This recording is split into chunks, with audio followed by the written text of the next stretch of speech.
Okay, thank you very much, those of you who are here and those of you who are remote. Is it still echoing? Yeah. It's a bit. Carry on. Well, right, carry on. I'm going to introduce Marta very quickly, who's working at Cambridge on a very important project, which she started a PhD project in Cambridge under Roger Barker. Is that right, Marta? Yes. So she's a very lovely lady, which is all I can say about her. So I'm now going to let her introduce herself, and I'm going to go because I'm making too much of a mess of this. So thank you. Thanks, Ruth. Over to you, Marta. Thank you, Ruth. Thank you, Simon. So let me try. Oh, Simon, you need to enable the screen sharing for me, please. Yeah, that should be okay now. If you want to try now, it should be good to go. Wonderful. Let me just put it on presentation mode.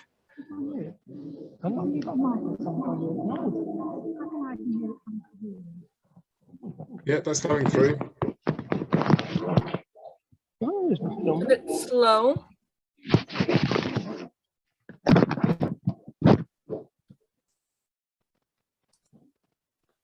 Let me try something else.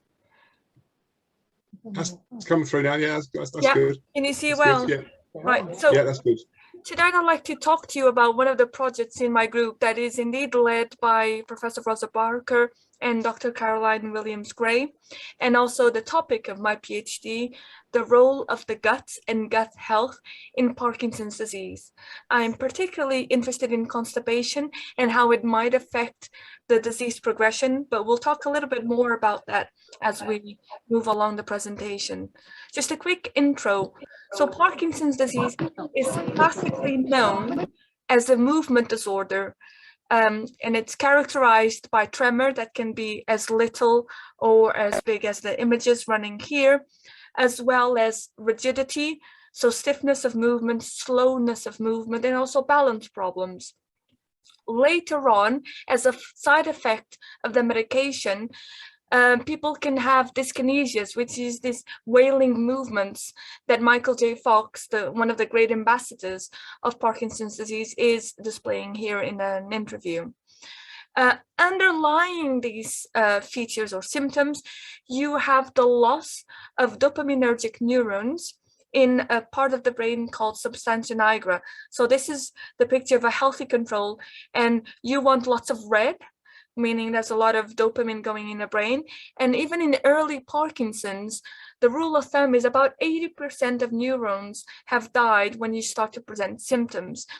And the symptoms are usually these features, but there's a lot of other common features that are less, I wouldn't say they're less known, but they're less associated with Parkinson's disease, which includes small handwriting, decreased facial expression, memory problems, lack of smell, and also gut problems.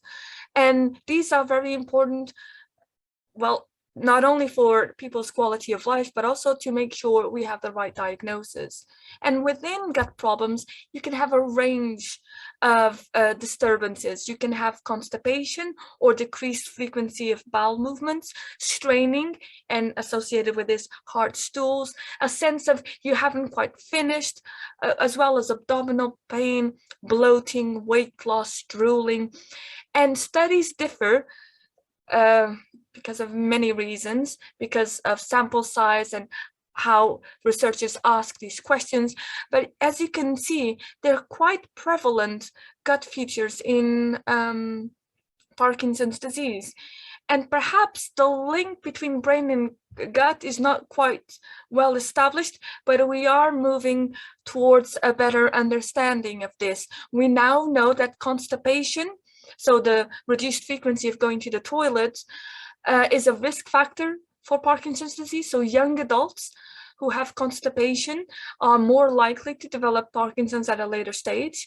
Alpha-synuclein, which is the protein that is misfolded in Parkinson's disease, has been shown in biopsies, in gut biopsies of people who would later develop Parkinson's up to 20 years after that colonoscopy was done. And also looking at fecal samples between people with Parkinson's disease and healthy controls, researchers have seen that the bacteria that live inside the guts of one of the other group seem to differ. Not only it differs, but it seems to be well correlated with the severity of certain symptoms. And so what are the mechanisms that could explain this relationship? These are being currently investigated, and they're not mutually exclusive. So they might all be acting at the same time. So we have the vagus nerve, which is a nerve that directly links the gut to the brain. We have the immune system. So we have an important immune system mechanism mounted in our gut that helps us mature our immune cells to know what's a pathogen, so what's a bad thing in our body, substance in our body, and what's good. And also the gut flora, what we call all the bacteria and the yeasts and the fungi that live within us and help us digest our foods, etc. So hopefully by now I've showed you that gut problems are quite prevalent, or can be quite prevalent, in Parkinson's disease. And there is a rationale to think that these things might be related, the gut and the brain. But do gut problems affect the quality of life or the daily lives of people who are suffering from Parkinson's disease? Well, the tentative answer is yes. This is an illustrative picture. So this was a photograph taken during a gastroscopy. So it's a small camera with a tube that goes through the mouth into the stomach. And this, some of you might recognize, is Parkinson's disease medications, levodopa. And after 1.5 hours after taking this on an empty stomach, the pill is still here. So this person was suffering from delayed gastric emptying. So the stomach does not empty the food towards the intestine. And this is particularly important because most medication are absorbed in the intestine, not the stomach. And as you can see, 1.5 hours later, it's still here. So probably this person was not benefiting from taking this pill because the pill is still there intact. But there are other problems. So delayed gastric emptying has also implications for malnutrition. So the absorption of good nutrients for us and the absorption of medication. Also swallowing difficulties and excessive saliva are risk factors for pneumonia. So they go down the wrong tube and go into our lungs, and you can have infections and pneumonia. And also animal studies show that if you have a meal after taking your Parkinson's medication, the levodopa, so the medication concentrations in the blood, are reduced and its absorption is delayed. And so before we move on, I'd just like to mention that these gut problems that you might or might not have will not be the only reason why you feel sometimes that your medication might not be working as well as before. There are multiple factors acting up, and the main one being you will need increasing doses as the disease progresses and as time goes by. The other thing that I wanted to mention was the gut bacteria. So these are trillions of bacteria that are very important. So they're not bad, they're not germs. They help us digest our foods. They produce vitamins. They digest fibers. We cannot digest fiber. It's the gut bacteria that live within us that does that for us. And they also produce neurotransmitters such as serotonin and dopamine. And studies show more recently that the type of bacteria that we have in our gut also impacts how effectively we absorb medications, including Parkinson's disease medications. And also it impacts the side effects. Some people experience nausea after taking some PD medication, and this might be related with the abundance of certain bacteria that live within their guts. And so there's a lot of research going on looking at fecal samples. I'm sorry, Jane, that you're eating, and here I am talking about poo, but bear with me. There's a lot of studies looking at fecal samples between people with Parkinson's and people without, and consistently they have shown increased prevalence of certain bacteria such as Akkermansia, Lactobacilli, and Bifidobacterium, and decreased Prevotella. Now, it's a little bit complex because we don't know exactly what to do with this information as of yet. So bacteria can differ even between individuals. They differ according to what time of day it is, the temperature, what we have eaten, whether we are smoking or not, our age, our medication, and different types of sequencing methods, so different types of identification of these bacteria in the fecal samples can also produce different results. And so, although this is quite important, we're not quite sure on how to translate this into applications. And this is quite important for me, and I will spend some slides later on talking a little bit more about this. But there are fecal transplants that we can discuss in a Q&A. So hopefully, I've also convinced you that gut problems might be affecting your daily lives, and this is something that we should all be attentive to and research more and read more about this. But do gut problems affect how the disease itself progresses over time? So once you do have Parkinson's, does constipation affect the way you progress?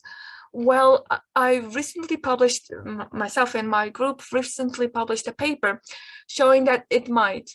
So constipation might affect or predict the faster disease progression. What we did was we analyzed a cohort of patients, around 500 patients, who had been assessed since diagnosis, which is time 0, up to 8 years of disease. And they were assessed more or less every 2 years. And what I did was, with these 500 patients, I stratified them. I divided them into people who did not have constipation, had a little bit of constipation, or had major constipation. This is constipation that is not relieved by the occasional laxative.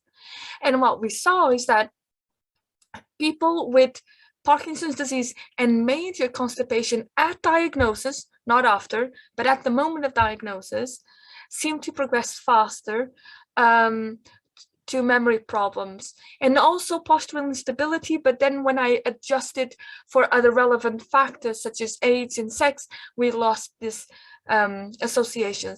And interestingly, I was not the first. I think I'm the second or third person to see this association between constipation and disease progression in different cohorts of people using different methods. So we believe that this association there might be something here. And interestingly, 200 years ago, James Parkinson himself, in his essay about Parkinson's, wrote, "Before adopting any measures, it was determined to empty the bowels of the patient he was treating with Parkinson's. And in about 10 days, by these means alone, the complaints were entirely removed." And this little note, as he writes, he questions himself, can the gut and the brain be connected? But they're so far apart in the body. And 200 years later, we're still asking the same question, but luckily we have a little bit more tools and research methods to study this question properly. Now, this research of ours has a few limitations. One of this is only 8 years of progression, and the other one, this constipation stratification was done on one single item alone. And what is more interesting is there's a lot of interest now within researchers about this gut-brain link in Parkinson's disease, but there was no scale that was specifically designed to assess gastrointestinal dysfunction or gut problems in this disease. And so before we went any further, we developed a new scale. How did we do that? Well, first I met with people with Parkinson's disease and their carers and their spouses. And I asked, well, I have reviewed the literature. These are the main gut symptoms. Do you think these make sense to you? Would you like to add anything? Is the way that I'm asking this question, does it make sense to you? Would you give another example? And so with their help, after meeting for several hours with about 30 people, we developed the first draft of the scale, and we posted out to about 300 participants. And I have to thank them profusely, because we had a lot of replies, and after a lot of hard work, we were able to develop the gastrointestinal scale for Parkinson's disease. And this is now one of the tools that we're using to understand this relationship between the gut and the brain in PD a little bit better. I also have to say that we have donated the scale to the movement disorder societies, so that any researcher anywhere in the world can use this scale in their own research. So this scale has 12 questions, and it relates to constipation, bowel irritability, and upper GI. And we'll use this to test an hypothesis. So our hypothesis is that maybe these gut problems are producing a local inflammation in the gut. And because in Parkinson's disease, there is an increased chance that people have what we call the leaky gut. So the intestinal wall is a little bit more permeable. So all these bacteria that are really good for us and they're doing their job inside the gut leak out of the gut, which then activates our natural immune system to just clear them away. So it's not a real infection, you're not sick, but it does create a low-grade chronic inflammation that then activates the microglia, which are resident immune cells in the brain, which then might create neuronal damage. Just like an allergy, our immune system is great, but sometimes to kill the bad, they also kill the good. And so perhaps what is happening is with this low chronic inflammation, the body is killing off healthy cells that then lead to an accelerated disease progression. We don't know if this is true. This is what we're going to test.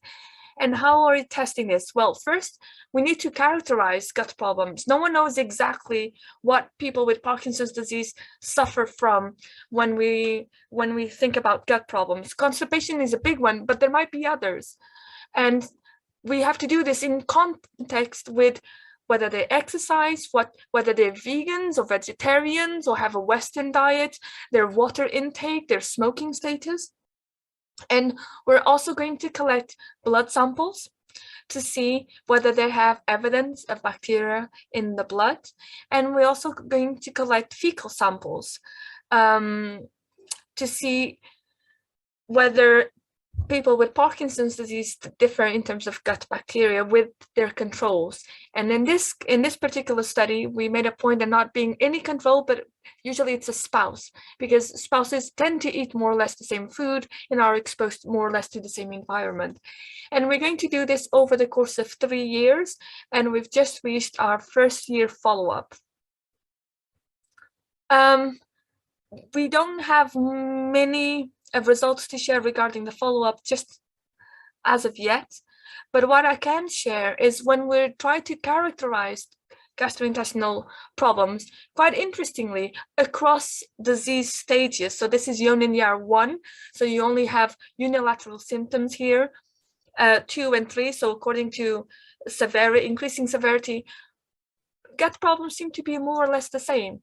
So I thought, maybe it's the way I'm staging the disease severity. Let me try and stage it by scores of the gold standard tool, which is the UPDRS. If I stratify by motor severity, will they increase? Well, they do a little bit with constipation, for example, but not enough to reach statistical significance. And then these are different individuals at different stages, but then I compare the same individuals 1 year later, and of course there's variability, but again, these preliminary data shows that there's not much difference. So it's almost like it's a characteristic. So if you have constipation at baseline, you're more or less inclined to have it that way unless you do something about it, which is interesting because I would have thought that as the disease increases, you would have more, because, for example, levodopa can give you constipation, you're less mobile, and lack of exercise can give you constipation. But it seems to be a more or less stable feature. But then again, these numbers are really, really low. And so I'll need to almost double the sample size before I can interpret this a little bit more and be confident sharing these results with you. Okay, so this is where we're at. What can we do with this information? I'm always thinking, right, now what? Well, there's a few things that we can do already. First of all, with constipation, have this discussion often with our research participants. Constipation is not normal in older age. It can be prevalent, it can be very common, but it's still important to be discussed with your GP and your PD nurse. And if you are experiencing constipation, so more or less than 3 bowel movements a week in terms of stool, please ask for help and let's do something about it. If laxatives don't work for you, there are programs like physiotherapy or biofeedback therapies that have been proven to be successful. Also, manage anxiety. There's a bit of a stage fright phenomenon where you get so worked up in having to produce a stool that sometimes that doesn't help. And most importantly of all, poo in a proper position. So most people have this position, so they just sit upright in their toilet, but actually if you talk to your physiotherapist and your PD nurse, they will tell you that the best angle for the stool to come out is when you have a little raised feet with your stool, with a little step where you just raise your feet just a little bit, and hopefully that will help at least with the straining if you have any. But there's also other advice. For example, weight loss is very important. If you have lost weight, even though you're still overweight or now you're at your ideal weight, please still seek medical attention, because that has been associated with malabsorption of nutrients, and that can be important on how your overall health status is, but also how your PD progresses over time. In terms of difficulty swallowing, again, there's physiotherapy for that. You can cut your pills in half, eat smaller foods, and chew more and chew better. This is good advice for anyone, really. As well as medication. So with drooling, with the excessive saliva, there are sprays that you can put under the tongue, and please be aware that dry mouth, you can have dry mouth and excessive saliva in the same day. They do coexist, but also change in head position. So it's very often that, especially in more advanced stages of the disease, the head starts tilting down, and so you're looking more down, and so you start increasing the saliva on the corners of your mouth. Some people say they benefit from swallow timers, or just having an alarm on your phone just to swallow. And other participants have said that chewing gum worked really well for them. Whatever works for you and me and us. Another good advice that is becoming more widespread, luckily, is to have your medication, have your Parkinson's medication about 30 minutes to an hour before you have a main meal, or 2 hours before after you have a main meal. And why is that? Well, basically, your levodopa competes with your meal in terms of absorption. So this is an illustration that I did, so bear with me. It's a gross illustration. But imagine that this is your gut lining, and these are the receptors that attach to the levodopa, so it gets absorbed and goes into your bloodstream. Well, these same receptors are not only specific to levodopa, they're specific to a few more things, including protein, like meat and milk, but also iron supplements, and at least in animal studies, banana.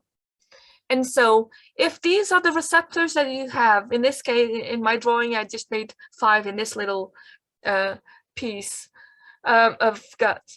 And so if I have made 5, but 3 of them have banana, or have, a nice steak that you ate, or a Sunday roast, that means that your levodopa medication will only be absorbed in less than half of the receptors. And so for this reason, it's important to have your medication on an empty stomach, if possible. Of course, you may also have some side effects like nausea, and again, I've always left it here. With any specific queries, do ask your PD nurse and your consultant or your GP about it. Yeah, the important thing is exercise.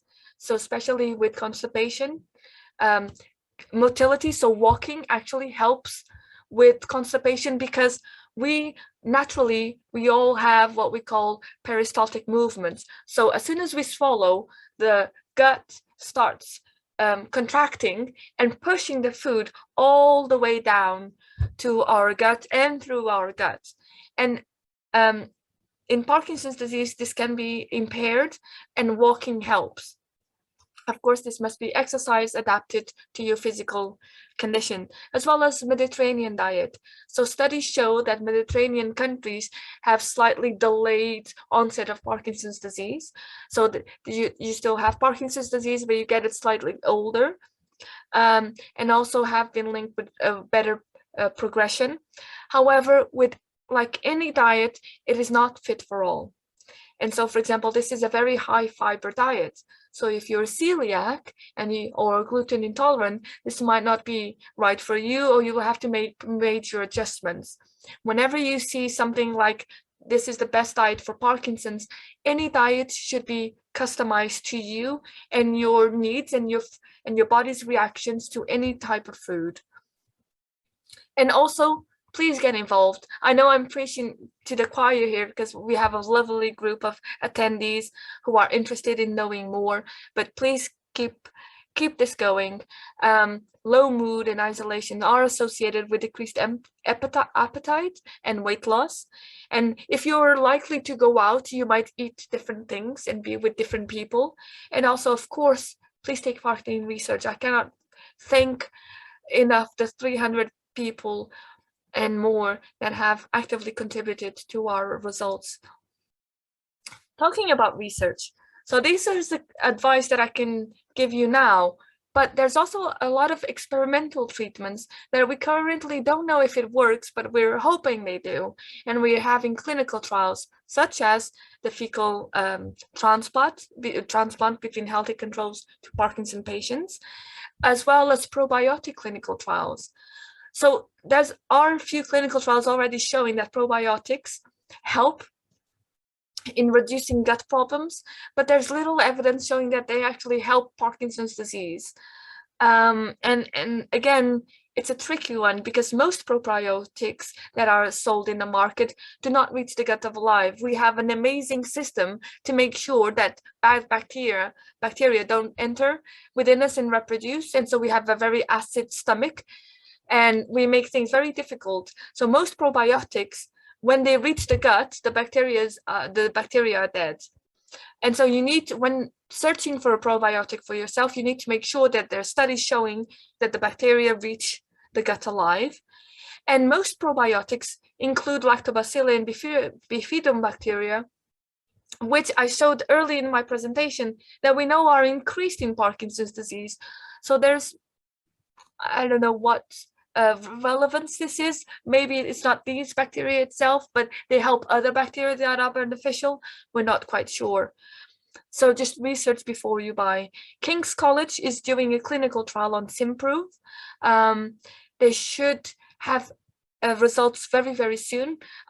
Today I refreshed the page seeing if they had published anything yet, but no results so far. I'm very keen on knowing more, and as soon as I do, I'll be happy to discuss this again. And then within our group, we're also doing a clinical trial. We're actually recruiting newly diagnosed participants to receive either a sugar pill or a drug that already exists for other disorders called azathioprine, which is an immunosuppressor. So as I said in the beginning, the hypothesis is that maybe there's a low-grade chronic inflammation that is accelerating the disease progression.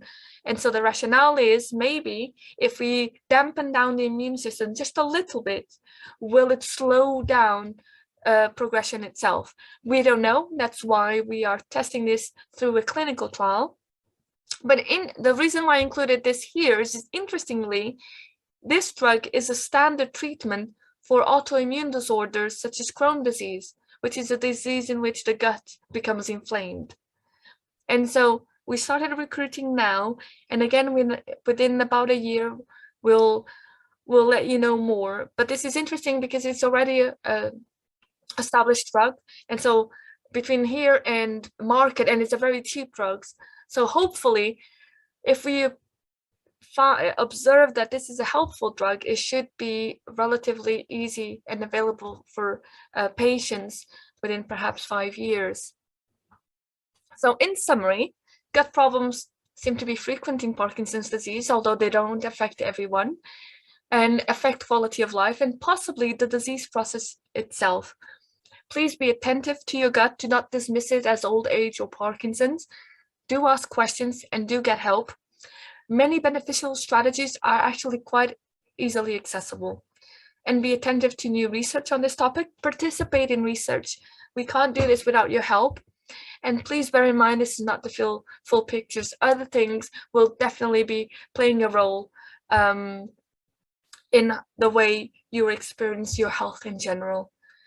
And before I open up for Q&A, I just want to thank again all the participants, some of the funders that have made this research possible, a huge lab that is very supportive in their time, in their expertise, in their support, and my lovely now 4-year-old who potty trained now 2 years ago, but gave me the stomach to handle fecal samples on a daily basis. Thank you so much for listening, and let's have a nice chat now. Thank you, Martha. I'm not sure if Ruth can unmute herself and thank you in person, because obviously Ruth's in charge. But I thought I'd just jump in quickly to say many thanks for that. That's really interesting. I especially enjoyed the bit where you said it's good to have an angle and use a stool to do a stool. Yeah. It's a good way of remembering it anyway. So Ruth, if you're there, do you want to come off mute and maybe we can ask Martha some questions? Whilst you're doing that, perhaps we could go around to people online and see if anyone online wants to ask a question, in which case please come off mute and ask the question.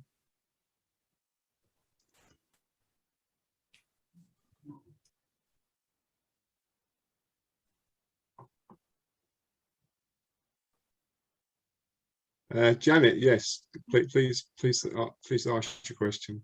Just noticing the timing of taking your medication and meals and food. What are the implications for patients in hospitals? That is a very good point. I don't know what the protocol is in hospitals for that, but it should be more or less the same. Of course, this is a little bit more difficult if these mess up with timings of nurses and when they give the medication. But if possible, it would just mean that it would optimize levodopa absorption. So that doesn't mean that your medication will not work if you take it 30 minutes before you have a meal or at mealtime. Usually the advice when people are first diagnosed is take it at meal times. This is just to go into the habit of taking your Parkinson's drugs. But then once you know when to take your drugs, you can start saying, well, now actually take it just about half an hour before to an hour before, because that will maximize the effect of the drug in your body. So it's still okay. And you will still see a lot of PD nurses and a lot of GPs and consultants say take it with your meals, and that's perfectly fine too. It's just if you want to optimize it, then that's the way to go. But there's people who are vegetarian, and so those proteins are not really competing unless you eat a lot of beans for lunch. Thank you. Thank you, Martha. David, you're off mute now. Is there any questions in the Stanborough Centre you want to ask? I was going to say that, you know, because we don't know quite what we're doing here, Ruth actually has had to go. So I dare say it's down to me to find a way of getting the questions to Marta, and so well, just I'll go and ask the troops. Okay, thanks, David. I don't know. Yeah, we're just coming out of the series. Does anybody have any questions? So while they wait, I'm surprised I'm not getting any questions regarding fecal transplants. That usually is a big raise of eyebrows. So there's a few clinical trials, one in Helsinki in Finland, one in Ghent, I think, and in China as well, where basically, because there's this whole rationale of gut bacteria being different, and studies in mice show that you can exacerbate or worsen Parkinson's symptoms if you give a healthy mouse the stool of a mouse with Parkinson's disease or a human with Parkinson's disease.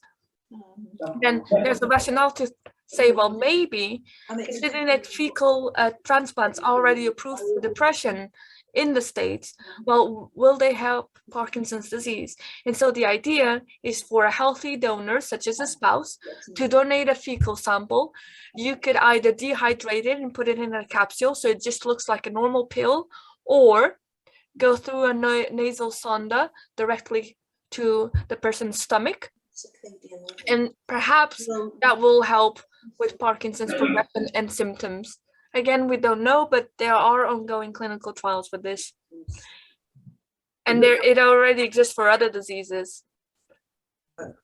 If I speak into this microphone, can you hear me, Marta?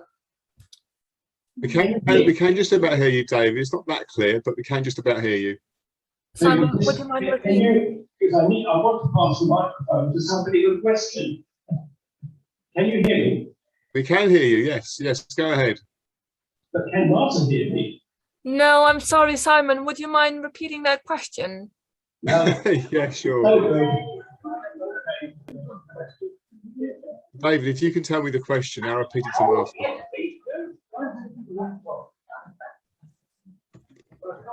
Hello, I thought I'd set it the laptop and then we can hear you. So it's Lucy here. Thank you, Marta, for a very interesting talk. Yes, my question is about whether there are short-term effects of doing poos, rather than your study is, of course, looking at the longer term and whether damage in the longer term affects the brain. But you mentioned that James Parkinson's back in 1817 mentioned that, I don't know how they did it, but after somebody had been to the toilet there, they felt better. I wondered if there are short-term effects as well that improve symptoms and how people feel. Well, alleviating constipation for someone who's severely constipated will improve your general health, I'm sure. But I don't know of any short-term studies looking at improvement. There have been some clinical trials with probiotics and with improvement in the motor symptoms. But then again, those are short-lived and there are variabilities. So the same person with the same dose on a given day will feel much better with that dose, and another day it won't. So we always need bigger sample sizes and greater periods of analyzing to make sure that's not a day-to-day variability that is always there in all of us. But yes, there are some promising studies looking at probiotics. Okay. So the probiotics are any food that feeds your good bacteria. That would help you be less constipated. Yes. Yeah. Yeah. Okay, thank you. We're going to swap over now, I think. So, for example, I am a great fan of kefir. I drink about half a liter every day. Again, that makes me feel good. But again, kefir might not be the right type of food for everyone. Some people are lactose intolerant. People with diabetes might not be indicated to take kefir because kefir has quite a stringent taste, and so a lot of manufacturers add sugar to it, and so that might not be the best if you have high sugar levels. I'm sorry, hear my talking. I'll shut up now. Marta, could you tell us what it is you drink, please? One or two might be interesting. Oh, kefir. It's what is it? Fermented milk. From where? Oh, no. It exists everywhere. It's usually associated... Is it cow's milk, sheep milk, goat milk? Oh, I think it's cow. Yeah. Thank you. There have been some studies because in the Balkans there was a lot of fermented foods and also fermented sauerkraut and cabbage and whatnot. And there's a lot of longevity studies looking at healthy aging, not Parkinson's, but healthy aging in general, and fermented foods. And there seems to be an association. I just don't like fermented sauerkraut all that much. Okay, we have another question for you from Marta. So what you're saying, Marta, is that any fermented foods are helpful? Yes, in theory, but in practice, what helps you might not help Simon or Francis or Jane, because your body reacts differently. So it's trial and error, really, to find out what suits you. So it suits you, but it doesn't necessarily suit me, for example. Exactly. Because I've noticed that exercise, for me, plays a very important part in constipation control. And the other thing that's very important, I've found, is if I don't drink enough, then it's bad, or it can be. Well, isn't there? I think you touch a very good point, because with Parkinson's disease, there's a lot of urinary urgency. So when you have to go, you have to go. And when chatting to people, I noticed that they tend to drink less, so they don't have to go to the toilet more often, especially if they're out. But then that makes they have less water, and so their stools have less water, so they're harder, so they need to be pushed harder to exit the body, and that's really hard, especially if you have Parkinson's. You not to do that either, but it makes you wee more because your urine is stronger and David doesn't like me getting up 3 times in the night. Yeah. Well, it's a balance, isn't it? Like everything else. I think it's very important. Everybody has to find. I mean, I know that I have to really keep on top of what I'm doing, and if I get very tired, if I get overtired, that affects my constipation as well. My ability to control it. If I'm tired, it has a knock-on effect. It sorts yours out. Not really. You can buy off over the counter Laxodil, something like that. The medication, I meant food-wise. Food-wise. I've not noticed anything. Is there anything that makes it worse that you should avoid? Not that I've not noticed. No. Was there a question from Hilary there? I don't think so. So what I can also add to the previous question is also the cause of constipation. What is interesting about my study compared to other studies that already exist is they saw constipation in general, where I looked at specifically early constipation, because in higher doses of levodopa in the PD medication, it is a known side effect to be constipated, and a lot of drugs have a constipating effect. And that seems to be perhaps different from constipation that is not associated to medication. So perhaps a different cause means a different type of constipation. I'm not sure, but this is something that I'm actively trying to pursue. So you're doing all the right things. You're exercising, you're drinking more water, which is relieving your constipation.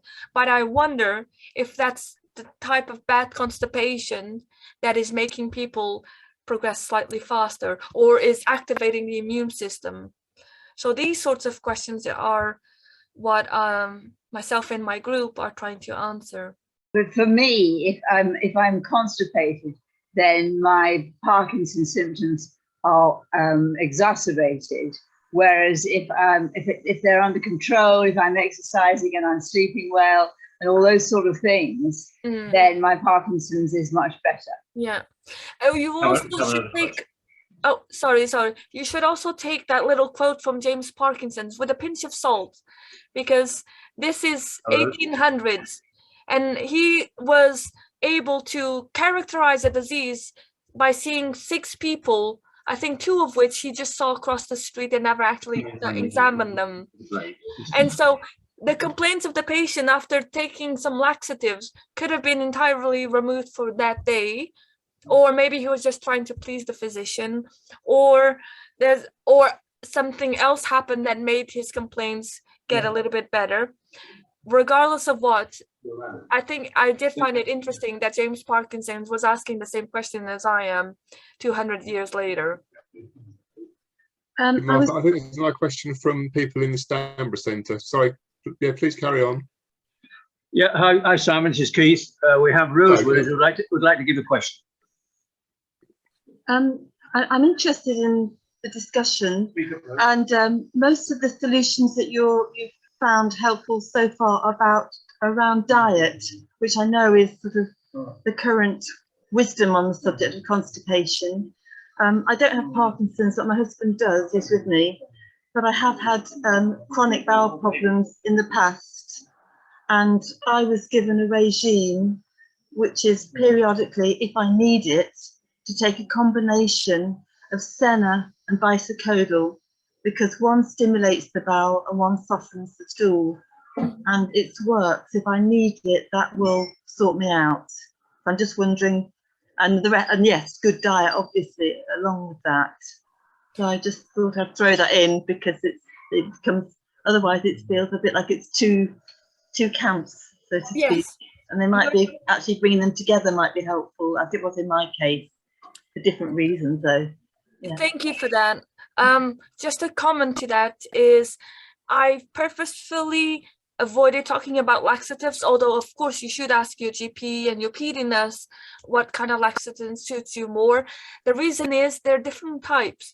So you can have laxatives to stimulate the bowels, you can have laxatives to soften the stools, and that again might be different according to what kind of constipation you have or what causes it.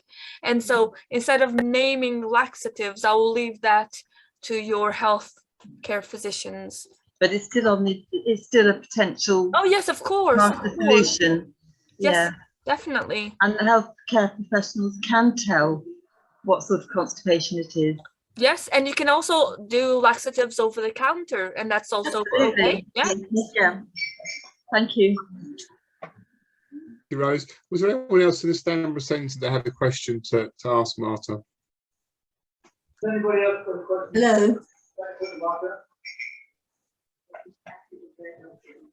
I heard a hello, but I don't. Hi Simon, I've just come in. It's I've asked all those here. Is anybody any questions? But I think you've exhausted, Marta. It's been a delight listening to you. I'm going to. One more person that wants to ask a question. I just heard something in the background. Was it Hillary? Yes, it was. Not here. No, Hillary is online. On screen. On screen. Yeah. Last question, please, from Hillary. Right. I've got two questions, really. Every 3 months, I have a spell of about a week to 10 days when I have alternating constipation and diarrhea. And then it stops for perhaps another 3 months and then starts up again. Is this usual, do you think? And I'm afraid I've forgotten what the other question was, but that one's enough to be going on with, I think. So what you're describing sounds like bowel irritability, and people, for example, with IBS might have bouts of diarrhea and constipation together. Yeah. You should definitely seek your GP for help with that.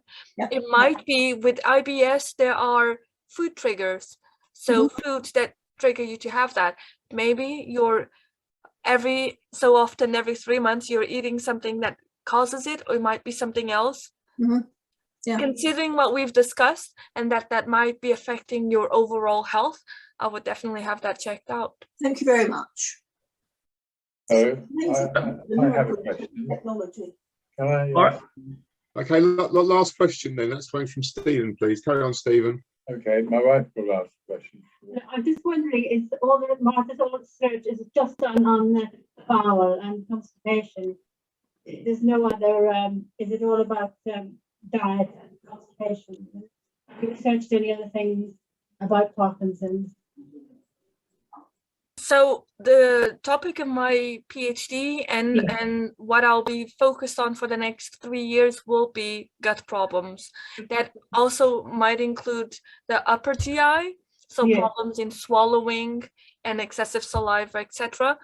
But so far, what I've analyzed was constipation, and we indeed found a link.